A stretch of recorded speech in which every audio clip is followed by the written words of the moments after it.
Red Riding Hood carefully prepared her basket of 100% whole wheat rolls, calcium supplements, an all-natural energy drink, and some organic sushi for her grandmother. She secured her vibrant red cape around her neck, hopped on her bicycle, and headed through the woods to brighten the day and lighten the load of the elderly matriarch. Stay tuned to find out how the story ends. Stories are our lives in language. Welcome to the Love Your Story podcast. I'm Lori Lee, and I'm excited for our future together of telling stories, evaluating our own stories, and lifting ourselves and others to greater places because of our control over our stories. This podcast is about empowerment and giving you, the listener, ideas to work with in making your stories work for you. Story power serves you best when you know how to use it. On with the story. As Little Red pedaled out into traffic heading toward Granny's house, she noticed other women riders trailing feather boas, mini hula skirts, and pink jerseys. Turns out the riders were moms, cancer survivors, daughters, team riders, professional athletes, and a host of other female descriptors. They rode slow. They rode fast. They chatted. They stopped at rest stops. They rode singly and in groups. They rode to raise cancer awareness and to raise money for research. They rode for exercise, for empowerment, for achievement. Red Riding Hood discovered that the non-competitive cycling event was, at the time, the only women's-only century in the country. Though she was very interested in the women she met, and the ride that looped through rural and county roads, she cut out early at the turnoff to her grandmother's. She didn't get the groovy t-shirt because, of course, she hadn't registered for the race. Just before she turned off, she saw a dark brown blur from the corner of her eye. She turned to see what had darted across the path, but not before a peloton of 10 women riders rode over the top of what Red recognized as a wolf. She thought, I wonder what a wolf is doing out in this part of town. And with her cape billowing behind her, she dodged a rock and rode toward Grandma's for a little generational bonding. As Red wove into her grandmother's drive, she noticed there was quite a number of other vehicles. A moped, a tandem bike, 2 cars, a pickup, and a Jesus truck. The latter was a local truck with pictures of Jesus pasted all over it, and quoted scriptures prophesying the importance of loving your neighbor. It was a neighborhood anomaly. As she stood her bike against the wall, she realized her grandmother's group for the Coalition of the Protection of Animals was mid-meeting, and she probably wasn't going to get much time with her grandmother. I guess there isn't going to be time for a game of Scrabble tonight, she mused. As she was about to knock on the door, she thought better of it and just turned the knob and walked in. The door swung open, smooth and quiet, hitting Darren, a local woodsman from the area. He was a real supporter of Granny, as he often stopped by and had lunch with her while working in the nearby woods. There was no hiding that he felt this group was a little extreme, but he showed up every month, probably for the fresh fruit smoothies Granny made for everyone. They were renowned around town. Hey, Red, he said, rubbing his arm where the door had smacked him. Sorry, Red whispered. Why are you standing so close to the door? Go sit down. I don't know how long I'll be here. There was a wolf sighting earlier this morning, he said. And well, I don't want to announce it to this group. I may have to go assist with animal control. Red nodded and whispered, You're too late. The ladies in the peloton took care of him for you. He's roadkill. What? Darren looked at her askance. The wolf is dead? Out on the road? Yup. I don't mean to sound heartless, but pretty sure it's seen its day. Those bikers didn't even slow down. Darren said, looking thoughtful. I guess that takes care of that. What have you got in the basket? It's not for you, she scolded as she smacked his hand away from the lid. This is for Granny, and you're not to touch it. What big snoopy hands you have. We're going to leave the story there. When I was in elementary school, I used to love the Choose Your Ending books. The story would start, and every couple of pages you could decide what the protagonist would do. If he goes into the cave, turn to page 24. If he turns around and goes back, turn to page 28. And decision by decision, you would take the protagonist to the conclusion of the story, always with a different ending depending upon the choices your protagonist made, or more accurately, the choices that you made for your protagonist. Never mind that my protagonist almost always died. It was a grand adventure to try and create a story that you could only partially control. Ha! Welcome to real life. Only now, the stakes are higher. If you break off this relationship, turn to page 78. If you stay and try to let him work through his abusive behavior, turn to page 47. If you invest your life savings in Trump Towers, turn to page 5. If you bought real estate in 2007, turn to page 72. If you try heroin just once, turn to page 189. If you choose porn over a real woman, turn to page 69. If you spend time with your kids, turn to page 32. If you spend more time at work, turn to page 44. If you stay late with your secretary, turn to page 31. If you never meet anyone because you choose to watch Downton Abbey instead of going out, turn to page 122. If you decide to risk and follow your dream, turn to page 74. If you stay at the old job and keep your head down, turn to page 6. You get the idea. The other day I was headed to my company Christmas party. I have no idea what I was thinking about, but I turned left on a green light just as an SUV blew through the intersection. I didn't see him until my lights were literally within inches of his car, and he swerved fast as lightning, and I felt nothing. I pulled over. He pulled over. There was a black smear so thin I could see my paint through it on my front bumper. But I'd felt nothing. And it was bizarre because I had been so close to him, I literally saw the front of his car, saw the front of my car inches apart. He was in his late 20s, had a week-old baby in his car and his wife. We each drove away unharmed.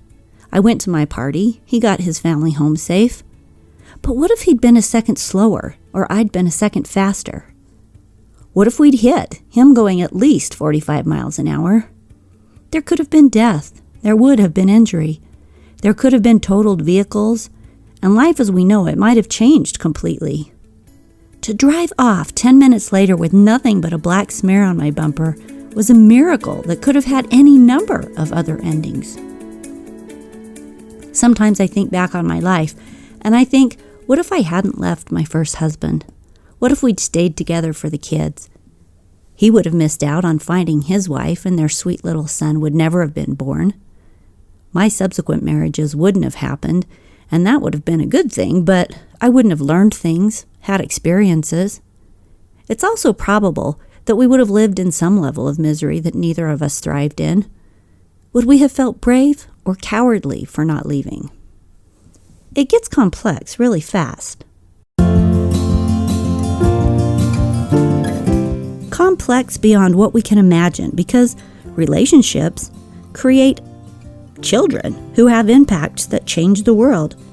Choices lead to staying put or moving to new places, and the people you meet in those new places would never have been a part of your life path, or you a part of theirs if you'd stayed put.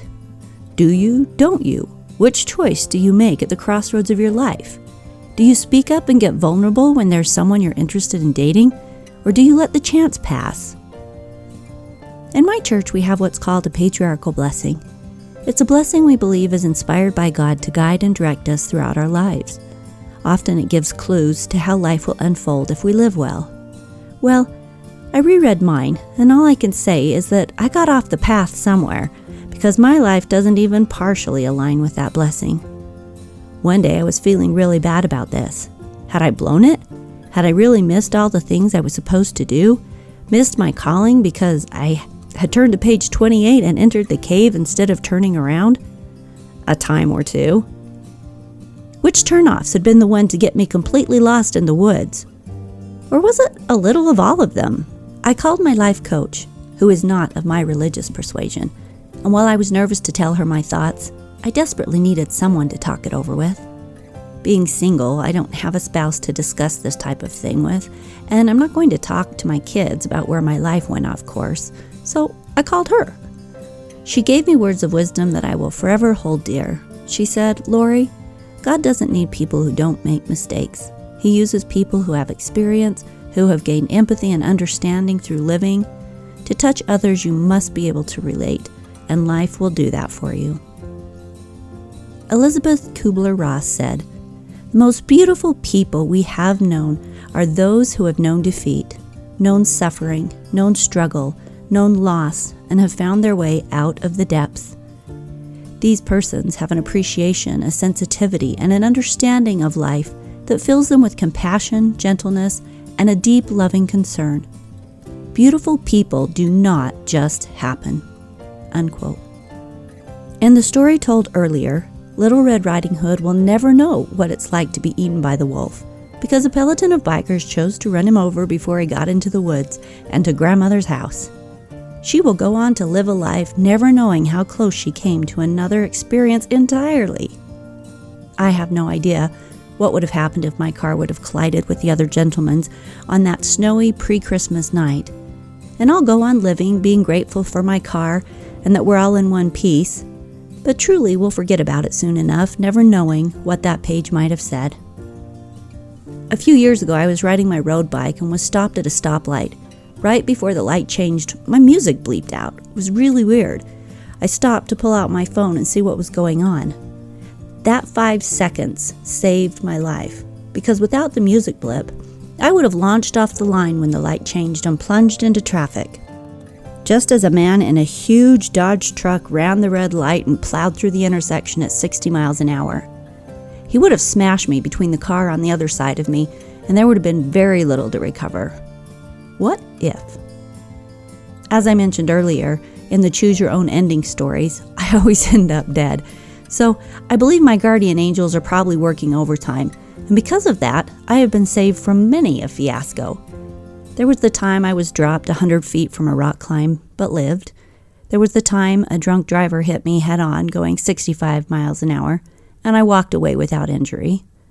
There is every time I bike down steep mountain trails and fly over my handlebars, only to get back up and ride another day. Who knows how many times the wolf got killed before he came to my house? Nobody knows. While there are many things we do not control, there are also many places in our stories where there is no one to make our choices but us. There have been a few times I've wished someone else could make the hard choices, that someone else would say, "Turn to page 76. Because I'm afraid of making that call. But in the end, we get to choose our own endings, and we do that every day with the decisions we make. And just like we talked about in episode 8, it's going to be messy. There's no way around that. But we become the beautiful people that Kubler-Ross talked about earlier because we get in the arena and we engage in life. We make the best choices we know how to make at the time. We walk into the cave or we walk away. We go into the forest or we choose a different route. But we also get to see ourselves with compassion for those choices that in hindsight seem a lot clearer than they did in the fog of the struggle. A million things can happen to us every day. We get to control some of them. We don't get to control others. We have no idea how much assistance we are receiving from our guardian angels, and there's no way to know about the what-ifs. But what we do get to do is take responsibility for our choices. We get to choose big and exciting options. We get to be brave and sometimes foolhardy. We get to turn the page and see what happens, and when we make choices we regret, we get to show compassion for ourselves in that past moment, knowing we did the best we could, and then try again. Real big boy and big girl life is a choose your own ending storybook. You are the protagonist. You make the choices. You take responsibility for those choices, learn from them, love yourself through the bad ones, and think big, because each of these choices determines where your story goes. Do you create pain, or do you create love with your choices? Do you choose to believe in yourself and try things even though they're scary?